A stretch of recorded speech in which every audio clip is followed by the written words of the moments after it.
এদিকে ঢাকেশ্বরী মন্দিরে আছেন আরেক সহকর্মী সাদিয়া ন্যান্সি। পূজার আরো খবর জানতে যুক্ত হচ্ছি তার সঙ্গে। ন্যান্সি, আমাদের বিস্তারিত জানাবেন। আমি কিছুক্ষণ আগে কিন্তু জানাচ্ছিলাম যে সিঁদুর খেলা আজকের দিনের মূল আকর্ষণ এবং কিছুক্ষণ বিরতি দিয়ে এর মধ্যে কিন্তু ঘট বিসর্জন দেওয়া হয়ে গেছে, দেবী দর্শন হয়ে গেছে, সব মানে প্রার্থনার যেই আনুষ্ঠানিকতা অঞ্জলি দিয়ে শেষ করে এখন কিন্তু সিঁদুর খেলার প্রস্তুতিও মোটামুটি শেষ বলা যায়।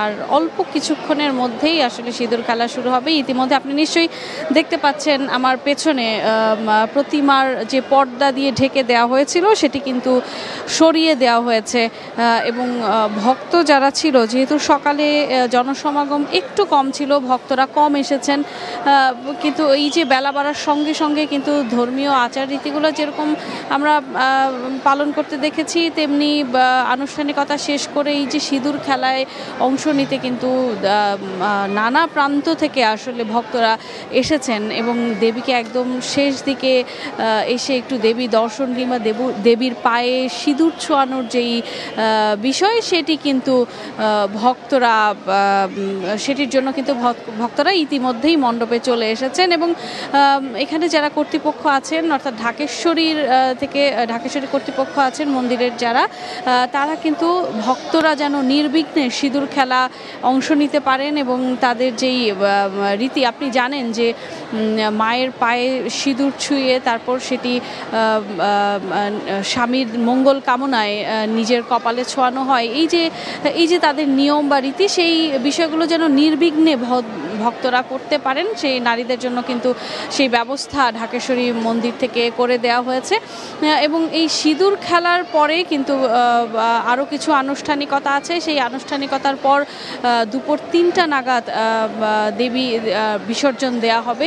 আপনি জানেন যে দেবী আজকে দশমীর দিন আজকে বিদায়ের সুর বাজছে ভক্তদের মনে, কারণ দেবী আজকে কৈলাসে ফিরে যাবেন।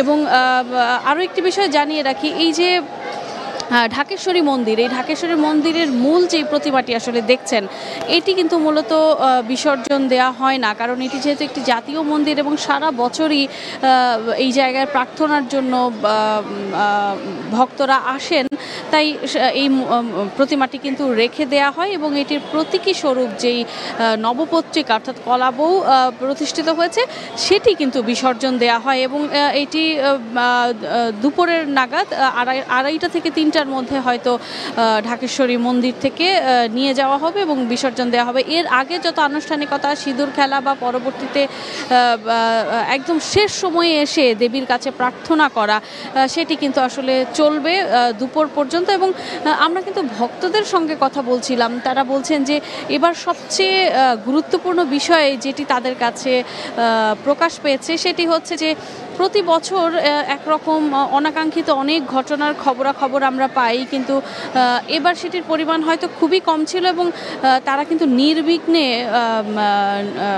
তারা পুজো করতে পেরেছে এবং তাদের যে উৎসব, সেই উৎসব কিন্তু পালন করতে পেরেছে এবং সেই জন্য কিন্তু তারা অনেকটাই খুশি এবং তাদের চাওয়া যেন প্রতি বছর নিজের জন্মভূমিতে যেন সব ধর্মের মানুষ এক হয়ে এই যে ধর্মের যে উদযাপন, উৎসবের যেই আয়োজন, সেই আয়োজনে যেন নিরাপদভাবে আসলে তারা উৎসব পালন করতে পারেন এবং সেটি যেন মাকে তারা যেটি বলছিলেন যে মাকে যেন সন্তুষ্ট করতে পারেন পুজো করে, যেন মা আশীর্বাদ দিয়ে যান, সকল হিংসা বিদ্বেষ হানাহানি বন্ধ হয়ে দেশে যেন শান্তি ফিরে আসে, পরিবার পরিজনদের নিয়ে যেন তারা ভালো থাকতে পারেন। শেষ মুহূর্তে এসেও কিন্তু ভক্তরা তেমনটি আসলে প্রার্থনা করছেন, দেবীর কাছে চাইছেন।